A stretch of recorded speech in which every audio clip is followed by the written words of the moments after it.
Здравейте YouTube! Това е новият ми клип, в който ще ви говоря за протеина, най-важният макрос за нас бодибилдерите. Надявам се информацията, която ще ви предоставя, да ви помогне. Особено за начинаещите съм сигурен, че ще ви бъде от полза, така че нека започваме с клипът.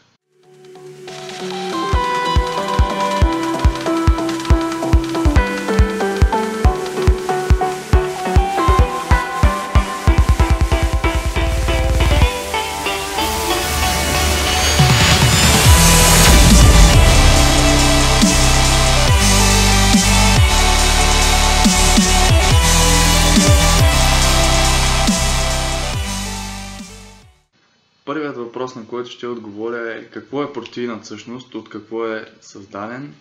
Протеинът се създава от аминокиселини, които се групират в определени структури и след това биват използвани от нашето тяло. Тези структури се образуват чрез химически връзки и всъщност без тях нашето тяло няма да може да функционира правилно. И сега сигурно се чудите какви са тези аминокиселини, за които ви говоря. Всъщност те биват два типа. Първите са есенциалните аминокиселини, които ние не можем да си набавяме и се налага да си ги набавяме от нашата диета. А вторите са неесенциалните, разбира се, които можем да си ги набавяме сами и не е нужно да спазваме някакви стриктни правила, за да ги набавяме. Също така има изключения, които са наречени временни аминокиселини. Тях можем да си ги набавим в някои периоди от времето. Примерно когато сме под стрес, не успяваме да ги набавим и се налага също да си ги набавяме от диетата. Така че сега ще ви покажа една снимка, на която ще видите кои са есенциалните, кои са неесенциалните и кои могат да бъдат временни и можем да си ги набавяме. Ето и снимката, за която ви говорих. Тук може да придобиете представа кои са всъщност есенциалните, кои са временните и кои са неесенциалните аминокиселини.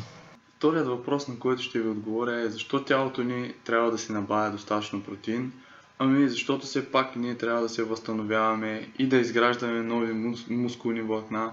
Т.е. този протеин, който ние приемаме всекидневно, се разгражда на единични аминокиселини, складира се в плазмата на нашето тяло. Плазмата на нашето тяло е нещо като контейнер за аминокиселини, единични аминокиселини, които след като тренираме или се нуждаем от тях, биват отделени в кръвта и тя ги разпределя по мускулните влакна и тъканите. Високият прием на протеин също допринася за здравината на нашето тяло. То успява да създава достатъчно хормони, ензими, антитела и невротрансмитери, които допринасят за здравината ни.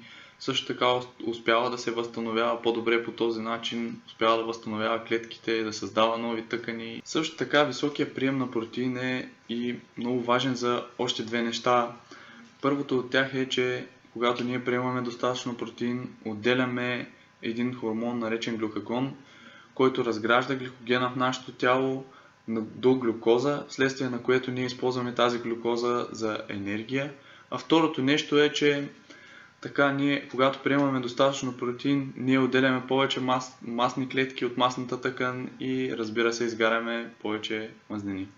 Сигурно вече се чудите по колко протеин трябва да приемате дневно. Ами за трениращи хора, които са физически активни всеки ден, примерно работят отделно, разбира се, те трябва да приемат много повече протеин, отколкото хората, които стоят просто пред компютъра и не правят нищо по цял ден, разглеждат разни работи с Facebook и така нататък.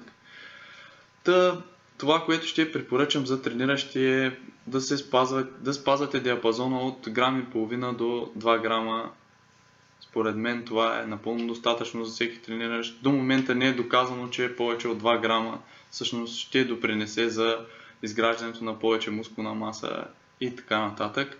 Ще споделя някои изследвания също с вас. Имаше огромна дискусия точно за това между мен и Ерик Хелмс. Ще споделя някои от изследванията им, но те не успяха да стигнат до заключение. Сигурно спазвайте диапазона от грам и половина дори до малко над 2 грама не е проблем. Доказано е също, че дори над 3 грама да приемате, това няма да навреди на тялото ви. А ето и някои от изследванията, които Ерик и Мено дискутираха. Две от тях са на Търнополски, които ясно доказват, че няма разлика между по-високия и по-ниския прием на протеин. Единствената разлика в едно от тях, която показва, е, че хората, които са приемали малко повече протеин, едната група хора, които са приемали повече протеин, всъщност надвишават тяхния калориен баланс, надвишават макросите си и това може да им пречи за целите, които са си задали. Също така искам да отбележа, че тези изследвания са направени в либри, а не в грамове на килограм, така че може да ви е малко по-трудно да ги пресметнете, но все пак това не са български изследвания или европейски, те са американски изследвания, те работят с тези мерни единици. И искам да забележите, че едно от изследванията е направено на доста опитни бодибилдъри, които имат опит от над 5 години, така че предполагам трябва да си направите някакви изводи. И като за финал на моят клип ще ви споделя моят личен опит. До сега аз винаги съм се придържал към 2 грама и малко протеин на ден. Аз съм от хората, които обичат да ядат доста протеинови продукти, т.е. месни продукти, млечни продукти, яйца и така нататък. И затова ям малко повече протеин. Ако вие не обичате да ядете примерно млечни продукти, може да се придържате към грами и половина до грами 800 протеин на ден, не е никакъв проблем. Приемът на висок протеин всъщност може да допринесе за излишък, т.е. калориен излишък и вие да започнете да покачвате килограми от това. Не забравяйте, че ако приемате много протеин, той може да бъде складиран също като мазнини, но може да бъде използван и като енергия, разбира се, ако ограничите въглехидратите спрямо протеина. Това е друга тема. Това е краят на клипът ми. Надявам се информацията да ви е била